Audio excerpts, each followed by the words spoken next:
সারা দিনের কাজের পর বিকেলটা আমার কাছে সবচেয়ে প্রিয় সময়। আমার মনে হয় আমার মতো হাউসওয়াইফ যারা আছেন তাদের সবার কাছে এইটা একটা প্রিয় সময়।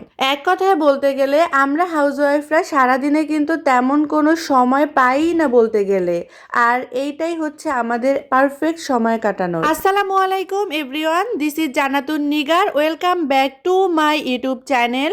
আজকে বিকেলের এই সময়টাতে আমরা একটু বাইরে বের হয়েছি, কোনো বিশেষ জায়গা না, একটু হাঁটাহাঁটি, একটু ফ্রেশ হওয়া আর পরিবারের মানুষদের সাথে একটু সময় কাটানো। আমাদের বাসার নিচে অনেক খোলা জায়গা আছে যেখানে আমরা বিকেলে হাঁটাহাঁটি করতে পারি। বিকেলের এই সময়টায় যদি একটু বাইরে বের হতে পারি তাহলে মনে হয় মাথার ভেতরে সব চাপ হালকা হয়ে যায়। আরেকটা কথা হচ্ছে, এগুলো দেখলে হয়তো খুব সাধারণ মনে হতেও পারে, কিন্তু আমার কাছে মনে হয় কি অনেক সময় অনেক সাধারণ ব্যাপারগুলো অনেক সুন্দর মুহূর্ত নিয়ে আসে। ইস, বাবা মেয়ে একসাথে হেঁটে যাচ্ছে। এখানে তুবা আর তুবার বাবা হাত ধরে হেঁটে যাচ্ছে। আসলে বিশ্বাস করবেন কিনা জানি না, এগুলো দেখলেও কিন্তু অনেক শান্তি কাজ করে। তুবা খুবই ছোট, কিন্তু ওকে নিয়ে যখন আমরা নিচে নামি তখন ও খুবই আনন্দ পায় এবং অনেক হাঁটাহাঁটি করে, একটু পরপর থেমে থেমে দৌড় দেয়। এটা খুবই সুন্দর লাগে দেখতে।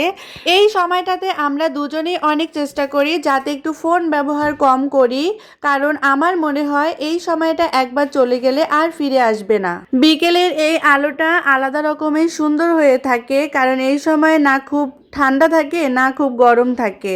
আসলে এই সময় হাঁটলে শরীর মন দুটোই ভালো থাকে।